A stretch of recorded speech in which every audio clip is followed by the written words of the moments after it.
All bets are off. Yes, all bets are indeed off. The last 24 hours have been some of the craziest in the history of crypto, and I really didn't think I'd have to say that again this year, or ideally ever. On the off chance you haven't heard yet, FTX, one of crypto's largest exchanges, has collapsed and looks set to be acquired by Binance, the largest exchange of all, and one which, it would seem, is only getting bigger. Now, you'll appreciate that this is very much a developing situation, and as such, I'll be doing a much more in-depth video on our main channel in the very near future, once the dust has settled somewhat. But for now, here's a rundown of what's been going on and why, what we know so far, who's involved, how it all came to pass, and where we might be headed next. Spoiler alert, it's absolutely FTXing crazy. Okay, let's start with a bit of background. Binance initially invested in FTX when the latter was founded.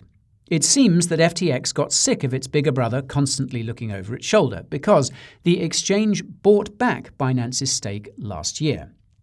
In return, Binance was given $2.1 billion in BUSD and FTT. On Sunday evening, that FTT was worth $580 million, roughly a quarter of the total compensation pie. Let's say it's not worth nearly that much anymore. Now, rumours have been circulating since late 2020 that FTX and its CEO, Sam Bankman-Fried, or SBF, a man with lots of Washington and Wall Street connections, were lobbying regulators against Binance and even funding anti-Binance articles in the mainstream media. These reached their nadir when a series of Reuters stories appeared that were heavily critical of Binance and CZ, and also went way over the line by targeting CZ's children. That, quite simply, is not done, and CZ, quite rightly, was pissed off. That FTX, SBF, or those close to them were behind the articles hasn't been confirmed, but it seems clear that bad feeling, perhaps stoked by a growing rivalry between the exchanges, has been building for some time. Then, on the 2nd of November, an article appeared on CoinDesk about a leaked Alameda Research balance sheet. Now, Alameda is a firm co-founded by SBF that does market making, yield farming, and whatever other magic internet money-related activities you can think of. Many consider it and FTX to be basically one and the same entity. Whatever the case, they're certainly very closely related. Now, this balance sheet did not make for reassuring reading. Lots of illiquid altcoins and, moreover, a great deal of the assets on it were FTT and locked FTT. These could have been collateral assets that Alameda may have used to take out loans in USD and other cryptos. Now, as Dylan Leclerc pointed out in a tweet, quote, "For those unaware, FTT is the token issued by FTX for discounts of exchange fees. The total market cap of FTT is $3.35 billion, and the fully diluted market cap is $8.8 billion. You couldn't sell $1 million of this thing without pushing the market significantly lower." So, needless to say, a collapse in the price of FTT would mean that Alameda would have to sell some of its assets or face margin calls. Now, this balance sheet would have made especially interesting reading for one person in particular, a certain CZ. A CZ whose Christmas card list probably doesn't feature Alameda Research, FTX, or SBF. A CZ who held a big fat chunk of FTT. A CZ who then tweeted 2 days ago, quote, "Liquidating our FTT is just post-exit risk management, learning from Luna. We gave support before, but we won't pretend to make love after divorce. We are not against anyone, but we won't support people who lobby against other industry players behind their backs. Onwards." And yeah, that reference to Luna probably didn't just slip out. Cue a whole lot of concern around FTT, and Alameda, and FTX. A tweet from Alameda CEO Caroline Ellison didn't help matters. Quote, At CZ Binance, if you're looking to minimize the market impact on your FTT sales, Alameda will happily buy it all from you today at $22. Not a good idea, Caroline, because this sent a message that once FTT broke through that level, there would be potential liquidations and/or capitulation. Traders duly got on board the short FTT trade, and this placed further pressure on it to the downside.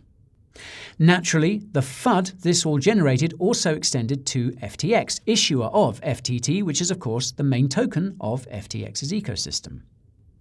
What followed was a good old-fashioned run on the bank, as FTX users rushed to sell their FTT. And, as so often happens in this sort of situation, fears that FTX didn't have the liquidity on hand to meet these withdrawals only served to fan the flames. On-chain sleuths also struggled to locate the exchange's cold wallets, adding to the uncertainty. By Tuesday morning, the Wall Street Journal reported that FTX had seen around $1.4 billion withdrawn. By the afternoon, that figure had jumped to $6 billion. By now it seems that SBF was urgently seeking emergency funding from the supposedly deep pockets of Silicon Valley. And that apparently included the Dogefather himself, according to comments made by Kobe on last night's truly extraordinary episode of Up Only TV. Now, there isn't room here to go into how surreal that all got, by the way, so just watch it and make sure you're sitting down when you do. Hey, Doe, I just wanted to let you know jail's not that bad. It sucks, but it's not the worst thing ever, so don't fret if that. I hope it doesn't happen, but if it does happen, it's not that bad. Anyway, it seems Sam couldn't find any takers. Not exactly surprising when you think about it. I mean, would you? But then a taker appeared. None other than a certain CEO of a certain rival exchange. A man who is now crypto's end-of-level boss. Quote, "This afternoon, FTX asked for our help. There is a significant liquidity crunch. To protect users, we signed a non-binding LOI intending to fully acquire FTX.com and help cover the liquidity crunch. We will be conducting a full DD in the coming days." Mic drop. And I must admit, I wasn't sure at first whether I was imagining things when I read this. Perhaps I really did think I'd finally seen it all. Now, to clarify, an LOI is a letter of intent, and it should be noted that it's obviously not a concrete agreement to do the deal. If that due diligence uncovers anything unpleasant, and be honest, would you bet against that right now? Or if regulators clutch their pearls and stop the deal, as they well might, then, again, all bets are off. Now, SBF has been in touch to try and reassure investors, and well, perhaps the phrase "things were coming together dynamically" may attain a similar meme status to "yo, I'm not sure those investors are reassured. Are you? Which leads us to lots of other further questions. Will Binance go through with the deal? What happens if they don't? Will customers get their funds back? Sadly, there's no guarantee. What will happen to FTX's employees in the event of a deal or no deal? Will FTX's investors get wrecked, or will they be made whole? If the deal collapses, what next for FTX? Will it be able to raise fresh funding? And what about Alameda? How deep does that rabbit hole go? Was this a disaster waiting to happen, or would it have been okay if Binance hadn't started selling FTT? And how, after Terra, after Celsius, after 3AC, after Voyager, after BlockFi, and all the others, could this happen again? Now, these are just a few of the questions that spring to mind, and trust me, there are many, many, many, many more. One thing we can be sure of, though, a lot is going to happen in the next few days. Some of these questions might get answered, new questions will get raised. As I said earlier, this story still has a long way to run, and as such, it's important not to jump to hasty conclusions. But in light of what we've seen so far, a few things strike me as obvious. Firstly, self-custody. I've said it before and I'll say it again, but it seems I and others can't say it too many times. Not your keys, not your crypto. Secondly, in crypto, nothing is too big to fail. I must admit that I, as am surprised as anyone that FTX has been the latest domino to fall in this bear market, but it turns out that those who have been predicting its demise were right. If FTX can get found out, even with the odds seemingly stacked in its favour, well then any crypto company or project that doesn't have its house in order could be next. Third, you can be sure regulators are sitting up and taking notice, even more keenly than they already were. FTX jumped through all the right regulatory hoops and still face-planted. So, in response, the crypto industry needs to take the initiative here. In his excellent rebuttal to SBF's regulatory suggestions a few weeks back, which already feels like ancient history, Eric Voorhees drew attention to the idea of industry standards. Quote, "Standards generally mean voluntarily adopted rules within an organization or industry. These are noble, for they are not achieved through coercion and violence, but through consent and market forces. I am all for industry standards. Crypto could benefit from some. I would go one step further and say that crypto can't carry on without some. The industry needs to adopt some, and pretty damn quick, before regulators swoop in and impose far harsher restrictions.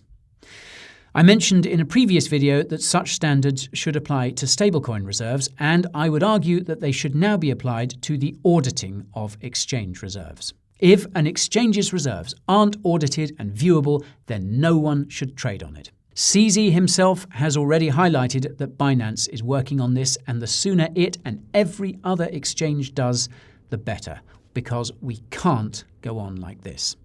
Customer funds must be SAFU and sacred at all times. They are not there to be toyed with by unaccountable degens.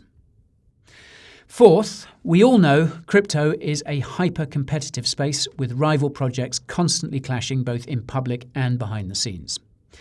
FTX's apparent manoeuvring against Binance is in no small part to blame for this mess, and it should be a wake-up call to other crypto exchanges and projects. The biggest threat to the industry comes from outside of it, and thus a united front against those who would regulate it out of existence is vital, because united we stand, divided we fall. Now, I'll be covering all this in a lot more detail over on our main channel very soon. New information is going to come to light. Lots more is going to happen in the coming days. We don't yet know how bad the fallout from all this is going to be, and I've got to warn you guys, more bad news is on the way. Once we know more, I'll sit down and bring you up to date.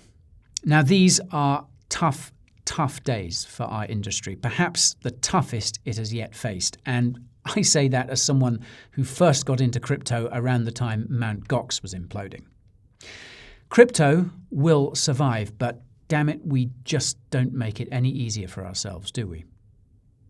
Now, I hope all of you watching this haven't been personally affected too badly, but do spare a thought for those who have. Tough times.